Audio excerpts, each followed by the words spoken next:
Have you ever wondered where the television signal you are watching is coming from?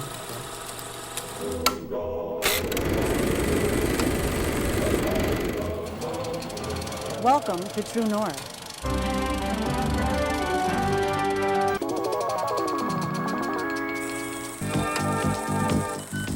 Good evening and welcome to Maine Watch.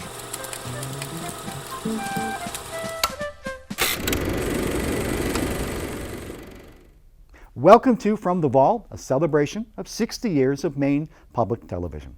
On this episode, we spent some time on Maine rivers and lakes, as well as under and above in a couple of cases.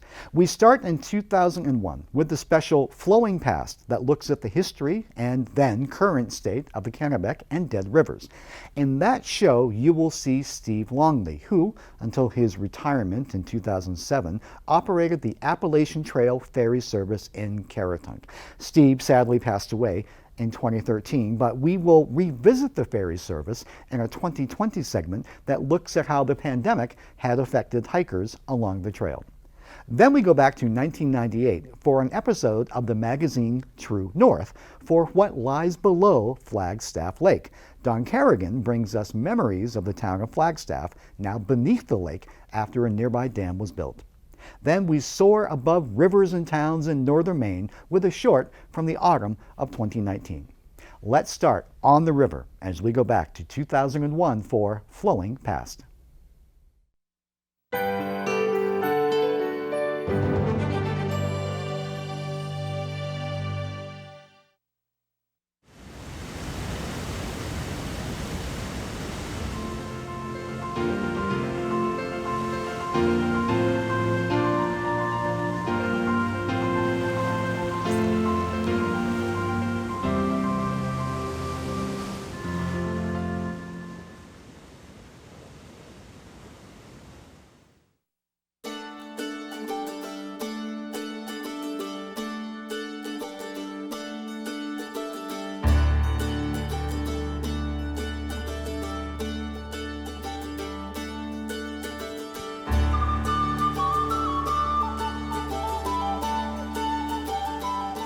On the boundary between Maine and Quebec, in the mountains of Moosehorn and the Kennebago Divide, a river is born.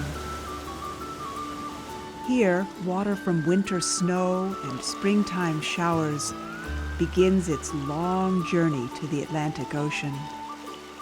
This ribbon of water winds to the south, creating a mighty river, the Kennebec, strong in both current and history. Gravity pulls the water from countless streams down from height of land and into the lakes below. Moosehead, the greatest of all New England lakes, 40 miles across with 350 miles of shoreline, holds the water for the east branch of the Kennebec. Flagstaff Lake supplies the west branch, commonly called the Dead River. But the river is anything but dead calm.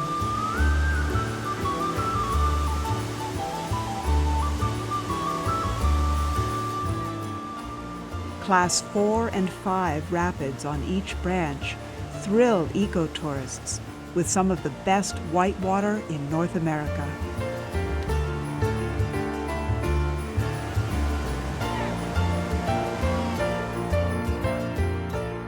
The East Branch and the Dead meet at the Forks, the perfect location for a small town that lives off the bounty of the river. From this point south, the river becomes one.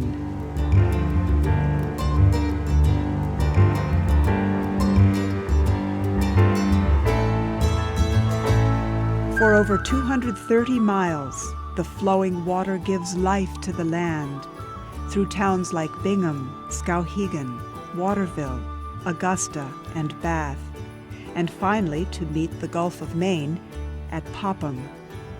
This is the Kennebec. The valley's first people were Abenaki, relatives of the Algonquins from the west.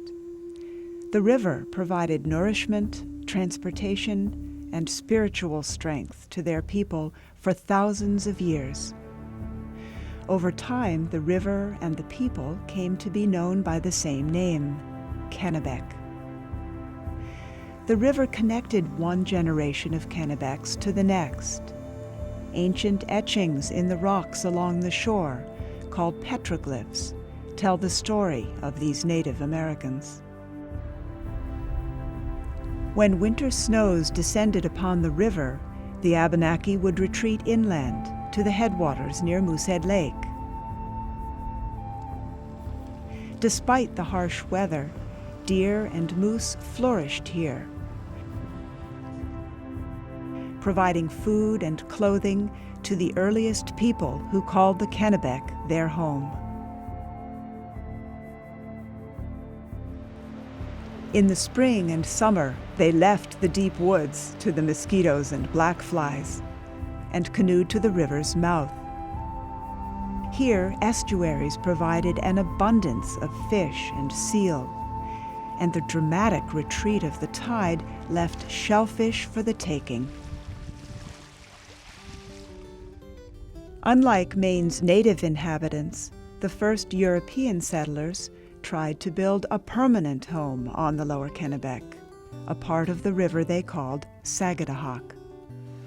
The Englishmen were looking for a major river to settle upon.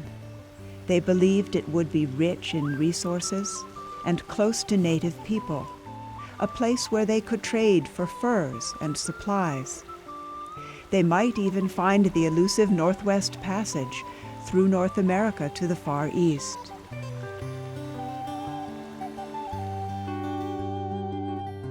We're at the site of Fort St. George, which was the principal settlement of the Popham Colony, which was established here in 1607.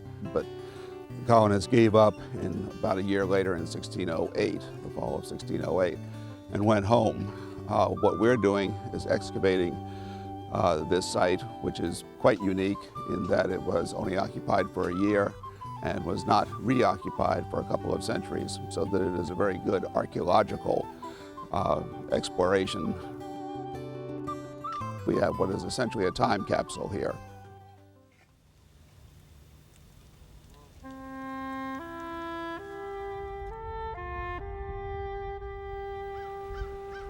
The colony lacked leadership after George Popham, the colony president, died, and Captain Raleigh Gilbert was called back to England.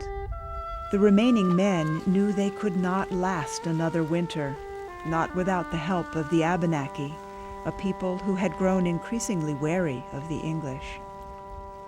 2 years earlier, when George Weymouth explored nearby Pemaquid, he kidnapped 5 Indians and shipped them across the ocean to England.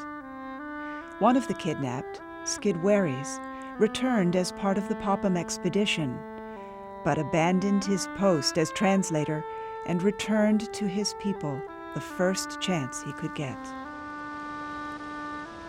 While the Popham colony failed to launch a permanent settlement, they did build and launch the first European ship in the New World, the Virginia. Since the launch of the Virginia almost 400 years ago, the broad, flat waters of the lower Kennebec River have proven ideal for a prosperous shipbuilding industry. The steady flow of water from the head of navigation in Augusta, south through Bath, has ferried countless new ships out to the open sea. They first came for ship masts, Kennebec River white pine, at least 2 feet at the base and over 70 feet tall. The best trees were marked and felled for the King of England's Royal Navy, but there were enough left to supply hundreds of new ships, including the masts for Old Ironsides, which were hewed in Gardner and floated to Boston.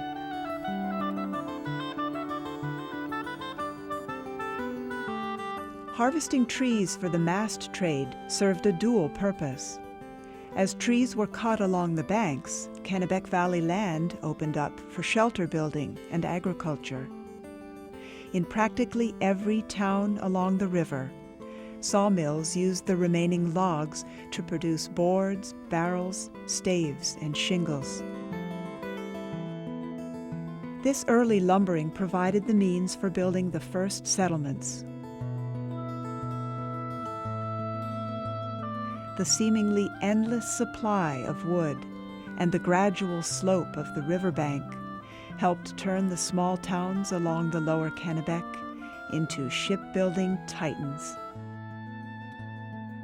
The shipbuilding industry on the southern part of this river was just mind-boggling. The number of ships, thinking of three-masted schooners pulling up to Richmond and Bodenham. Bodenham, little town on the Kennebec, actually built more ships at one point than the town of Bath. It was the main highway, of course, for many, many years for this area. And they built an awful lot of ships here in this area here and further up the river. The trucks of the old days were the schooners, and that's how you got your food and your gear and that stuff in New York and Philadelphia and Boston. From Clark and Lake's first shipyard in the early 1600s to General Dynamics Bath Iron Works today, it has been said that the lower Kennebec has built more ships than any other equal length of waterfront in the world. Every type of seagoing vessel was built on the Kennebec, but it's the big vessels which attract the attention. Ships like the 450-foot, five-masted schooner, the Wyoming, built in 1909 by Percy and Small. Less than a mile from where Bath Iron Works launches the Aegis guided missile destroyers, the most technologically advanced surface ships ever built. Steering these big ships through the narrow confines of the lower Kennebec has always been difficult. Captain Bill Rich has piloted many of BIW's biggest Navy ships from the docks in Bath, along the twists and turns of the river and out to the open waters of the Atlantic. Even with combined horsepower of ship and tug, Captain Rich is not guaranteed a smooth ride. He understands more than most the monumental task it must have been to guide 4- and 5-masted schooners along these same waters. And when we go on trials, we have on the bridge lots of people looking, watching. We got down to Doubling Point here, and I didn't know whether she'd make the corner. And I figured, well, I'll slow the ship down, and I'll use the bow thruster and the tug to push the bow around, and I'll have the tug on the port quarter push the stern the other way so we'll swing. Well, we didn't swing. And I told the engine room and I said, next bell I'm going to give you is full ahead, give me full ahead, right off the bat, don't go easy, give it to me. And I put the rudder hard over and we kicked her around. And of course the bow didn't look like it was turning very much, but when I went and looked aft, the stern was swinging a mile a minute, and I thought, oh my God, I won't be able to stop her, but she stopped. Bath Iron Works has made history on the Kennebec many times since it was started in 1884 by General Thomas W. Hyde. Here, in February of 2001, BIW takes delivery of a 750-foot dry dock, towed 16,000 miles from China, where it was built. Once in place, the dry dock will end the century-old tradition of launching ships from the sloping shore into the Kennebec.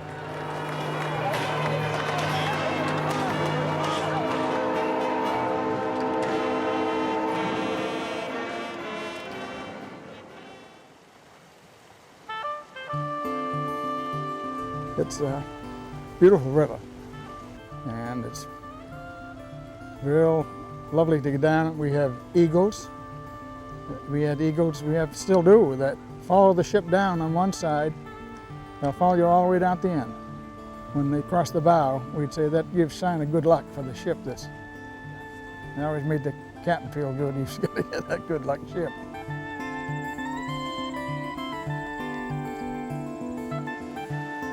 During the peak of commerce on the Kennebec, more than 350 ships each day would pass by Fort Popham, the Civil War-era fort built to protect this great industry from Confederate attack.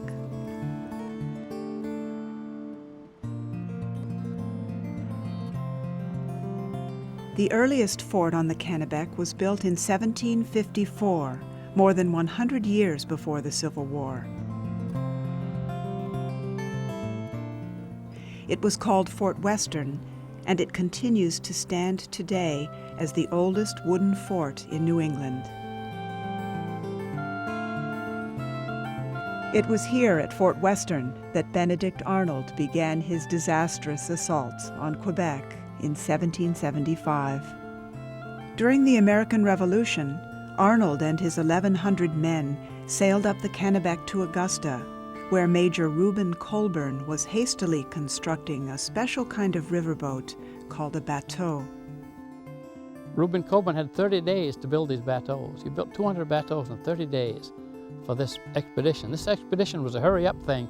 Fall was coming on, and how they constructed 200 bateaus in 30 days, I'll never know.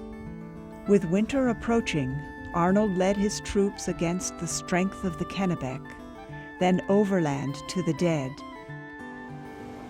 Arnold's troops struggled against the power of the river and found themselves carrying their boats up the Dead as much as they rowed them.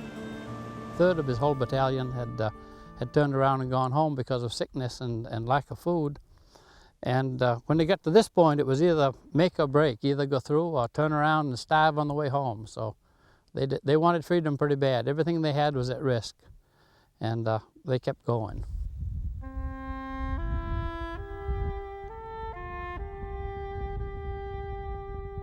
Unfortunately, 500 weary, cold, and hungry men were in no condition to fight the British at Quebec, and they were defeated on a bitter New Year's Eve.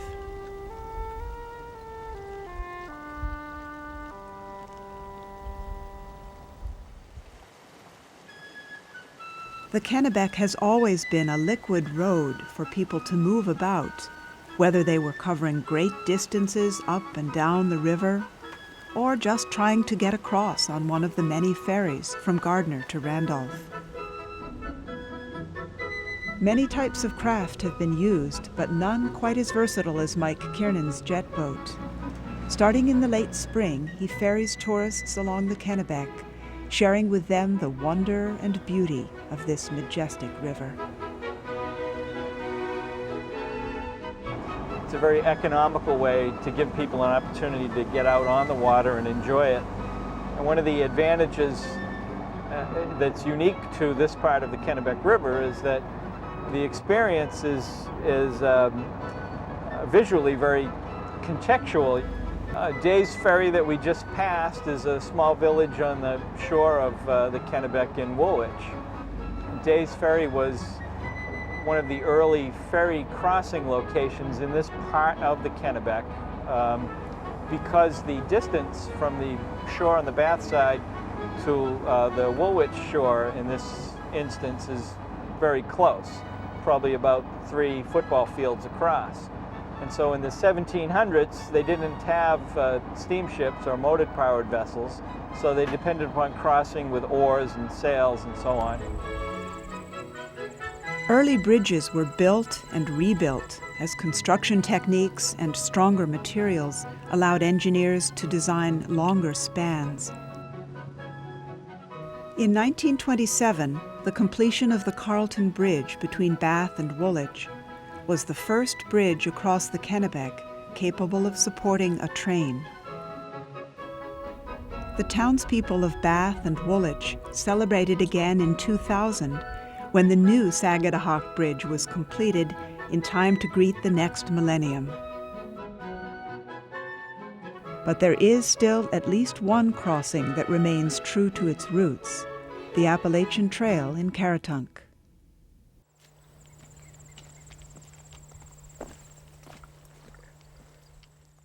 Steve Longley has been helping hikers across this stretch since 1987.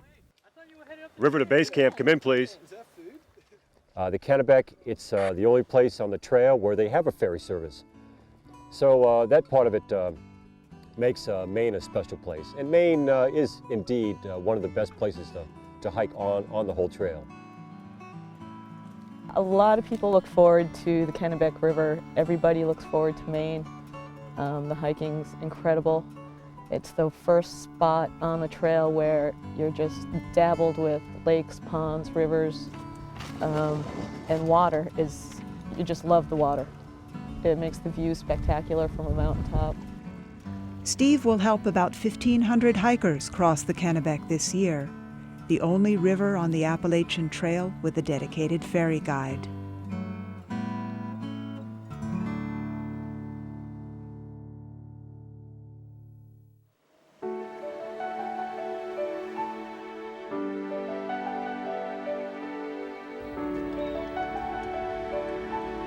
For centuries, the frozen Kennebec was a beautiful place to fish and skate, but a very real obstacle to commerce. That is, until some industrious Yankees realized they could sell the frozen river in warmer latitudes. In 1815, the Kennebec River ice industry was born. Kennebec River ice had some qualities that no lake ice had. I don't know just what it was, whether it was the minerals or other matter picked up in the water coming down from Moosehead Lake, the temperature of the water coming down from so far to the north, what it was, but it had a good quality. Kennebec diamonds earned a wide reputation as Kennebec River ships delivered the precious cargo along the eastern seaboard to the Gulf Coast, Cuba, and the Caribbean. Eleanor Everson of Dresden had ancestors who used to cut ice from the Kennebec. Her relatives did this back-breaking labor, packing the ice slabs into schooners and sending them south for distribution. Snow is a good insulator, so they had to keep the snow off the ice in order for it to freeze to a good thickness, proper thickness. Before the harvesting could begin, a channel was cut through the ice. These pathways saved the horses from hauling, for the blocks could simply be floated along to the ice house. Once these channels were cleared, heavy horse-drawn cutters would plow the surface, leaving deep grooves behind. From these pre-cut marks, the cakes of ice were carefully broken out. It was a cold job. My mother told about one cold morning, and it was probably down in the 30-degree below zero range, and the men did not go out on the river that morning. And we had a telephone, and the wife of one of the men called. And she'd harnessed their horse and taken their children down to the village to the school. When he hung up the telephone, he started getting his outside clothing on. Some of the other men said, "Where are you going?" If my wife can harness up the horse and take the children to school, she says, "I'm going out on the river and work." By the 1860s, the market for Kennebec ice boomed. In 1886 alone, over 1 million tons of ice were cut from the river. 60 different ice companies lined the Kennebec in towns like Pittston, Dresden, and Richmond. Workers would all flock to the frozen diamond mines each winter. Come all you men of every land who are inclined to rove. You're sure of work on the Kennebec at a place called Cedar Grove. Be sure you're well provided with clothing new and old, for if you're not, as sure as you're born, you'll be frozen with the cold. When Kennebec River ships weren't carrying blocks of ice, they were transporting blocks of granite from the quarries near Hallowell to the streets and buildings of Boston, New York, Chicago, and Washington, D.C. Skilled artisans from Italy came to Hallowell in the 1870s to work for the Hallowell Granite Works. Many families established businesses along the riverfront that still remain in operation today.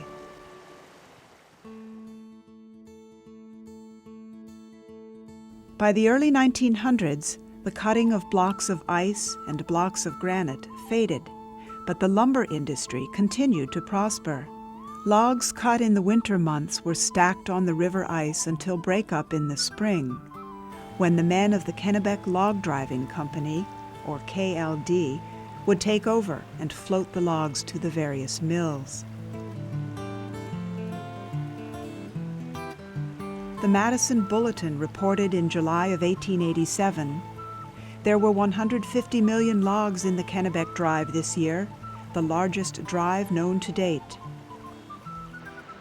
The lumber industry helped Maine develop into a major force in the national economy. But this did not last. The state's lumber harvest began to decline due to increased harvests in western states and depleted hardwood stocks here. The still abundant supply of spruce and other softwoods was ideal for the production of pulp and paper. As a result, logs continued to float down the Kennebec and Dead rivers. I lived in Skowhegan about 100 yards from the river when I was 4 years old. And you couldn't see the river in those days. You saw logs floating.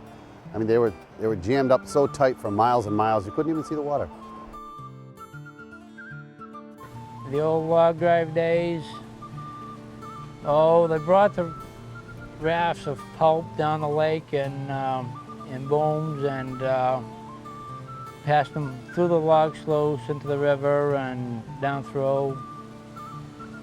The river was not a recreational river at the time. It was more conveyance of logs. It was considered, as most rivers were, an area that one does business on. Either one gets rid of one's waste on or one gets one's logs down, kind of the industrial end of things. When I was a kid in Fairfield, growing up in Fairfield, you didn't go near the river. If you went near the river, you got to Dickens when you got home. It was an open sewer for the most part. It was nothing you wanted to have anything to do with. Mike Holt has spent his entire life along the Kennebec. Today, he's a fishing guide, something that was unthinkable just 20 years ago. As more logs and chemicals were dumped into the river, fewer fish and wildlife could survive.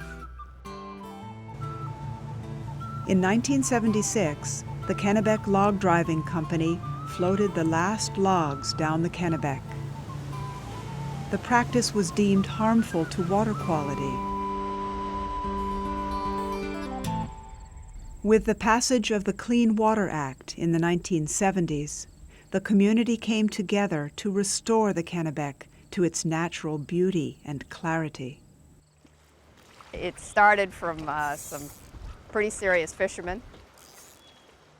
People began to think, well, this is our river. We can have this river back. This isn't just a river for industry, and this isn't just a river for somebody else. This is our river. I think that's how the whole thing started.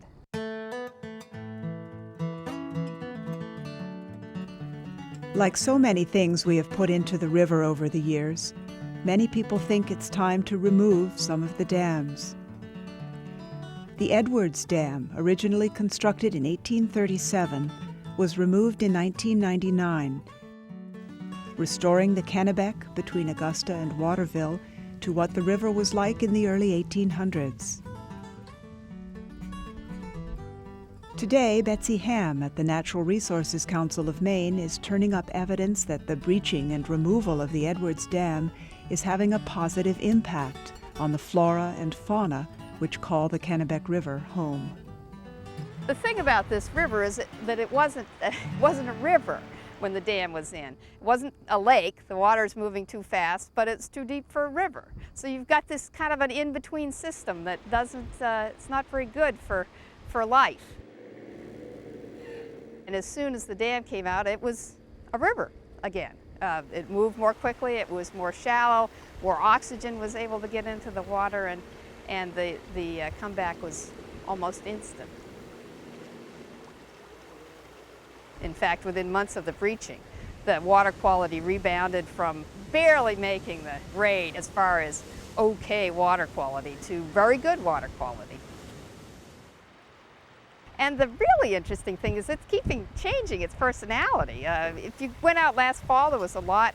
The islands were different, the channels were different, the river's finding its old haunts again after 160 years. And so next spring I expect it'll be different again. The people of the river valley know the many faces of the Kennebec. Disastrous floods in 1826 and 1896 kept stories circulating from generation to generation. Then in March of 1936, the big one hit. An unusually warm weather system melted the snowpack in mere days. Heavy rain followed, and the river rose to devastating heights. 200 people lost their lives in the Great Flood of '36, and thousands lost their homes. Today, dams have better control of the watershed, but each spring thaw reminds us of the awesome power of the Kennebec.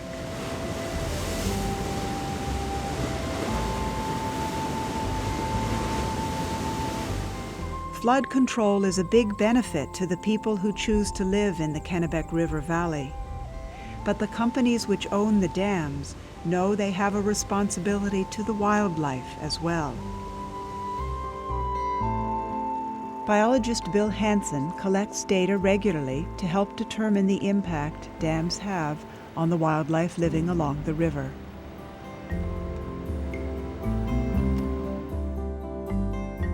Sort of our responsibility to do our homework up here and make sure that we're not having negative impacts on the resources up here, rather it's wetlands or fisheries or what have you. We're basically sharing this resource with the people of Maine. We're sharing this river, and we're using the water as it goes downstream for our benefit to generate power, but we don't want to be taking away other opportunities out here that people enjoy. We like to think that we do a pretty good job coexisting and sharing this river resource with a multiple number of users, including fishermen, whitewater rafters, and private kayakers, to name a few. And some of the ways that we do that is that the times that we like to generate electricity in the middle of the day, also those flows turn this river gorge into one of the premier whitewater segments in the Northeast. So the commercial rafting customers come and utilize those same flows for boating. And at the same time, our lower flows in the early evening and early morning accommodate the fishermen who like to come in and fish in the river. Before the Edwards Dam was removed, there were 11 dams on the Kennebec and Dead rivers. Not all are hydro dams.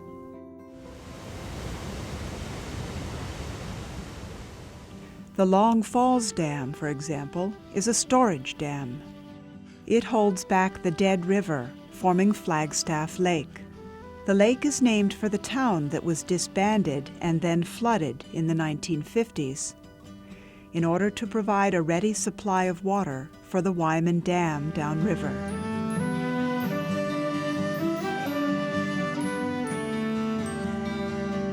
The dams on the Kennebec and Dead are all part of an interconnected system designed to harness water power. First, mechanical power to saw wood, mill grain and paper pulp, and later to run machinery and generate electricity. In the late 1800s, more jobs existed in the mills along the Kennebec than did Mainers to fill them. Between the years of 1870 and 1929, over 1 million French Canadians left the farming and lumbering communities of Quebec to find work in towns like Waterville, Winslow, and Fairfield.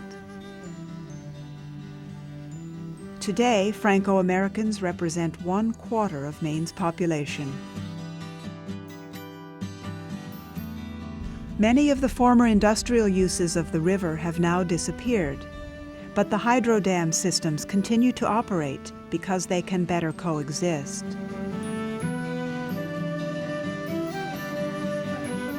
Nowhere is this balance more evident than in the upper Kennebec Valley. Here, the system of hydro dams generates electricity for all of New England, while also providing recreational opportunities that might not otherwise exist. Just about 7 days a week, we have what they call rafting flows, when they pretty much guarantee us a minimum of 4,800 cubic feet of water per second, which is a lot of water, coming out of that dam, or better, and it's worked great for us.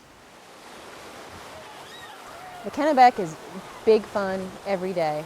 It is adrenaline, it is excitement, it is putting yourself on the edge and keeping everyone safe in your boat and allowing them to enjoy the challenge and the excitement of the river, but feel comfortable when they're doing it.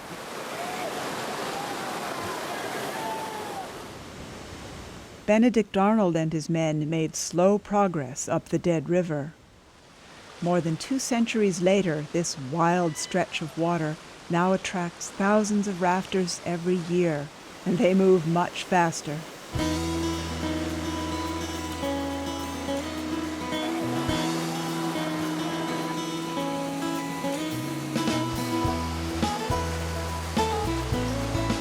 The Dead has the most whitewater of any of the 3 rivers. It's almost 16 miles of solid whitewater. The only thing is we only see big releases, I think, 7 or 8 times a year. So it kind of makes it special. We don't have it every day like you do the Kennebec. The Dead River is unique. It's a true wilderness experience.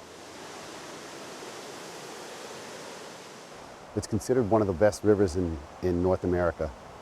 Because it's unbroken, there's no civilization for 15 miles.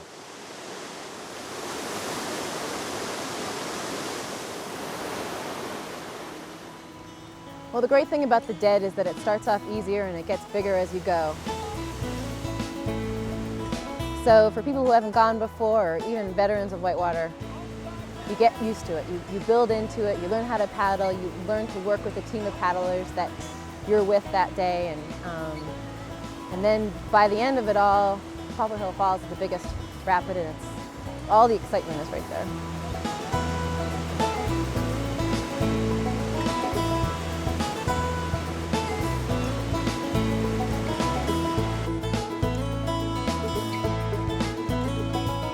These Kennebec and Dead Rivers have drawn people young and old from all over the world.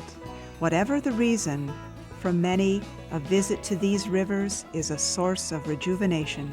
A lot of people that come up here, they're from the cities, they're from Boston, New York. They haven't seen this many trees, and we see wildlife, we see osprey and bald eagle, and occasionally you'll see a moose or a deer, and there's nothing like it. I mean, just when you don't see anything, it's just, you just take a deep breath and you can smell the trees, and it's just, there's no other experience like it. It's just the pure wilderness.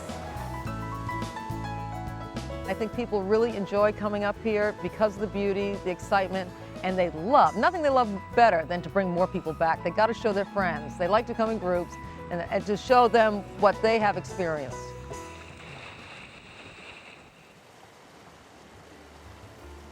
The Kennebec River is a lifeblood to a lot of communities. People tend to put more value into their natural resources.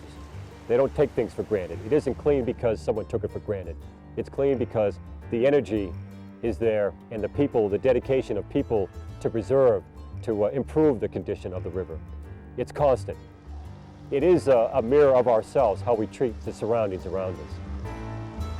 It's an important river in so many different ways. To fishermen, it's a great place to fish, for anything from smallmouth bass to striped bass to you name it. For the walkers and the bird watchers, it's a wonderful place to enjoy eagles, bald eagles and osprey and all kinds of wading birds. And for folks that like to paddle, it's a beautiful paddle. So there's so many reasons and so many experiences to get out here and do it. If people don't really come out, they won't really get it. And I think as soon as you're out in the water, you get it. Oh yeah, this is part of Maine. This is an important river no matter where you live in Maine, and a place worth visiting and worth cherishing.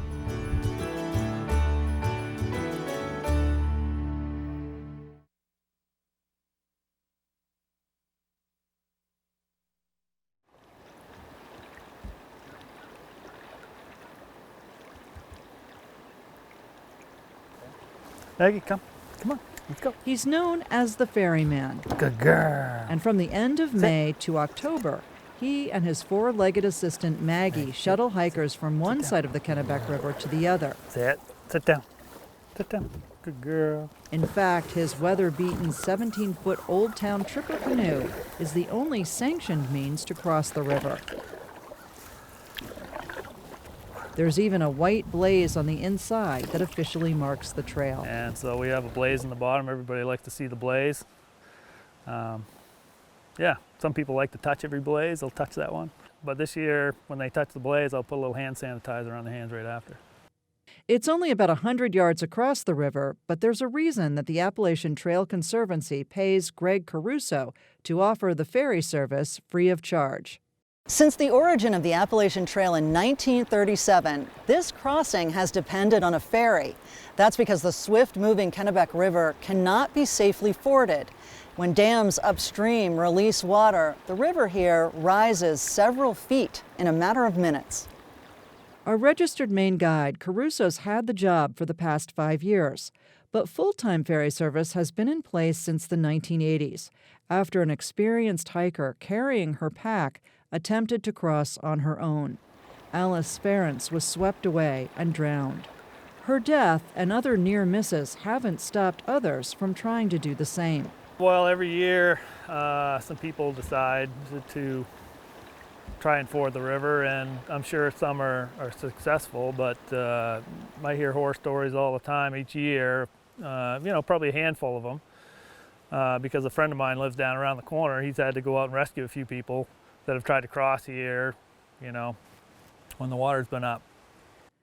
Over the years, the idea of building a bridge to replace the ferrymen has been rejected. Too expensive and too difficult is the assessment, primarily because of the ice jams that form on the river in late winter. And literally there'll be 10 feet of ice right here, kind of like a big iceberg on the side. So I don't know how you build a bridge and span that 400 some odd feet all the way so that you would be out of the way of those big icebergs. So Caruso keeps showing up for work. Normally, he says he would have paddled nearly 300 hikers across the Kennebec between the end of May and the first week of July. This year, during that same time, he's only taken 50. Because of COVID-19, hikers were advised to get off the AT, and many have opted not to complete it this year. But in the past, this section of the trail has gotten busy. Caruso never knows what to expect. The most I've ever taken in a day is 56. That was 5 hours nonstop. Didn't even take a break. This year, there's a lot more waiting around, but Caruso says he doesn't mind. He spends the time reading, fishing, and enjoying the scenic views from his office on the river, the only one of its kind for nearly 2,200 miles. For Maine Public Radio News, I'm Susan Sharon.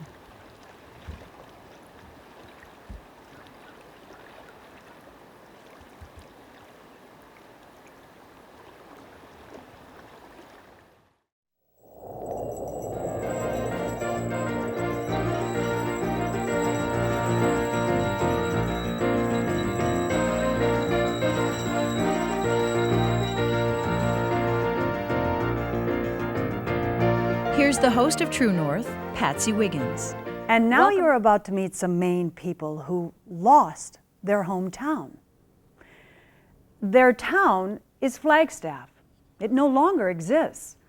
It, along with the tiny villages of Bigelow and Dead River, were washed away by rising waters when a new dam was built to create Flagstaff Lake. Now, for some people, memories of the way it was are still very vivid.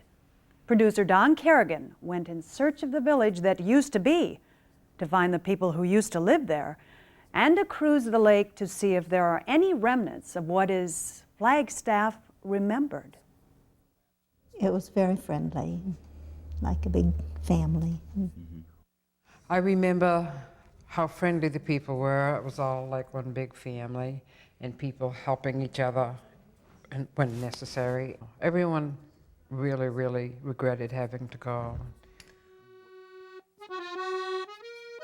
The valley of the Dead River is gone now, vanished like the farms and the houses and the people who once called this place home.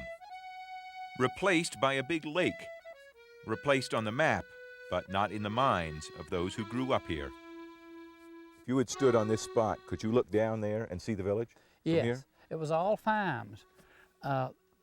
Once in a while you'd see a building. Probably the buildings were a quarter or half a mile apart. Each farmer seemed to have 200 or 300 acres. Mm-hmm. The river here was extremely crooked, like a piece of ribbon candy, and each one of those bends was a nice big interval where they mowed hay and kept the cattle and had a farmhouse and everything.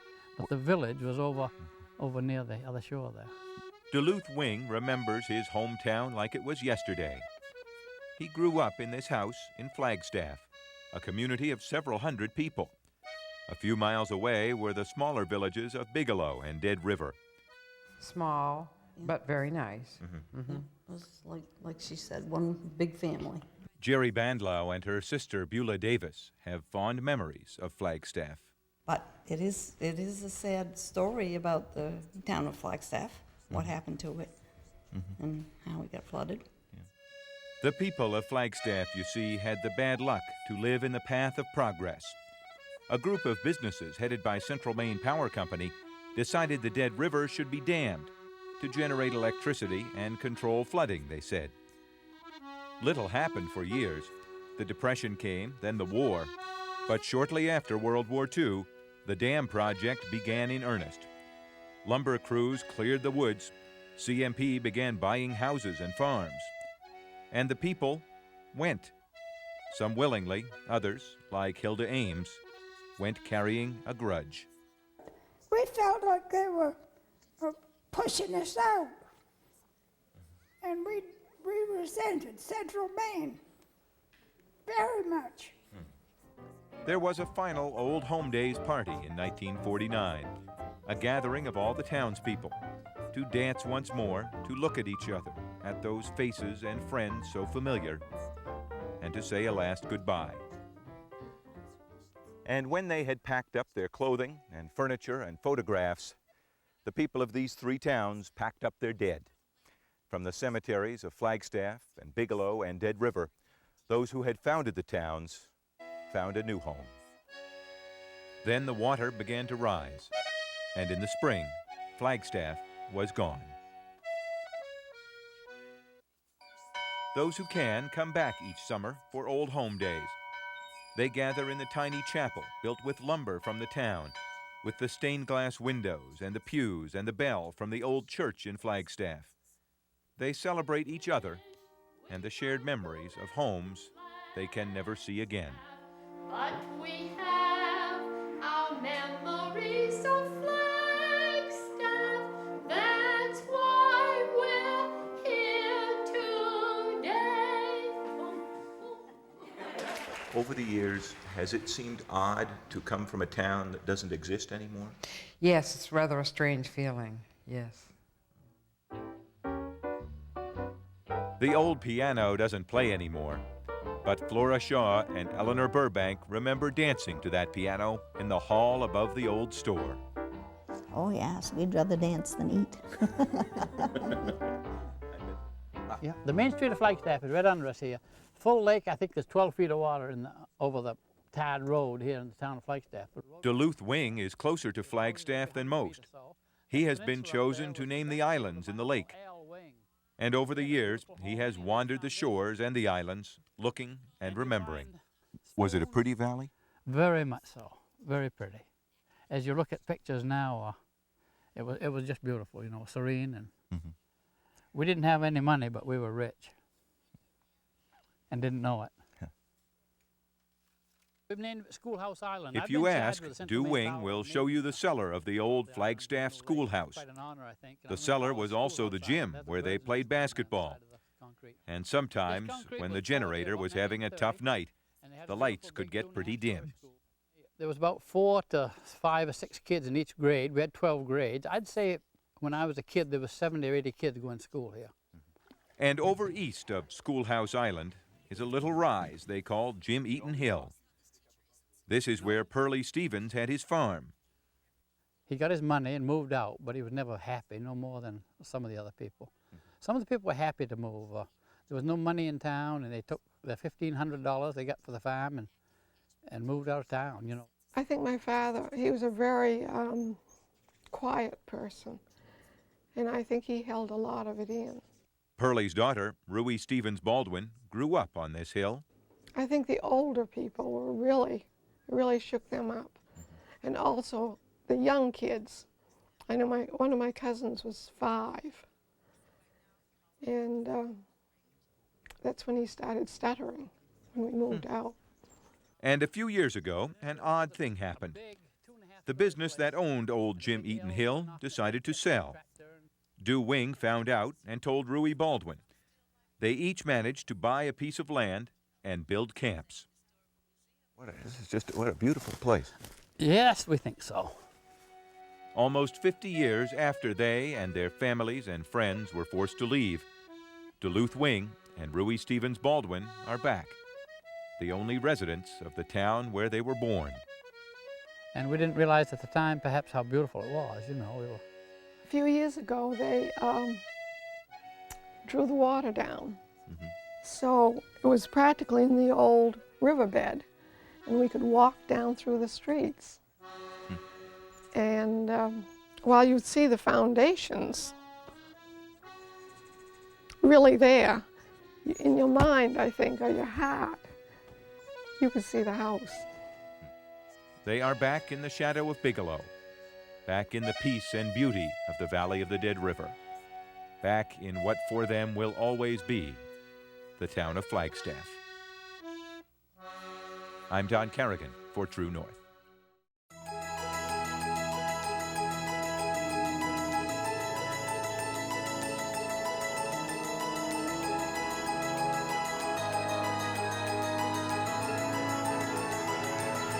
I do my best to find some kind of glow. I'm giving it some heart and soul now. From the darkest grays, the sunburst clouds break. Yeah, we see that fire from the streets of Babylon to the road that we've been on now. The kaleidoscope claims another.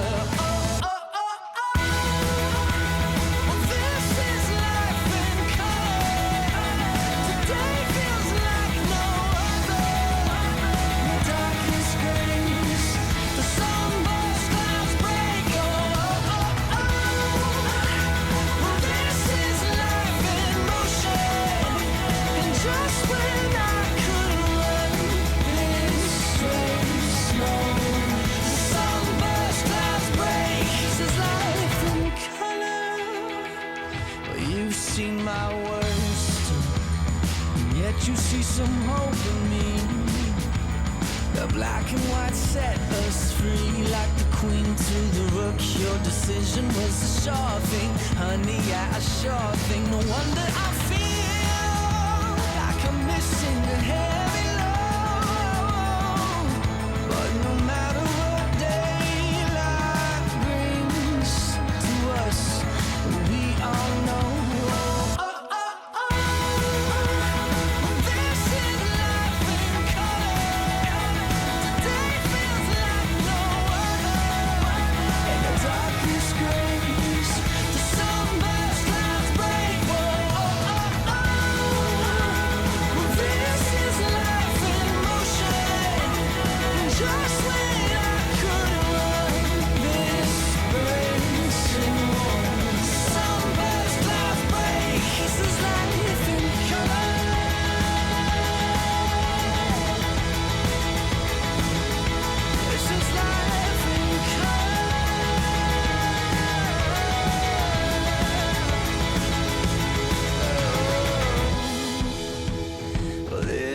Life in color.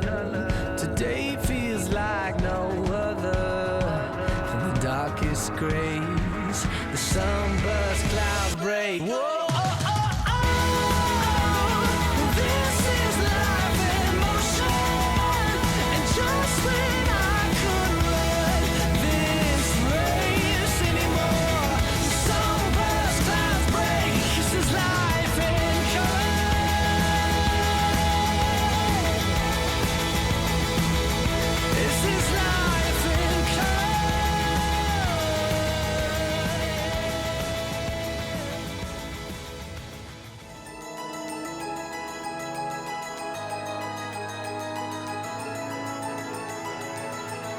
do my best to find some kind of glow.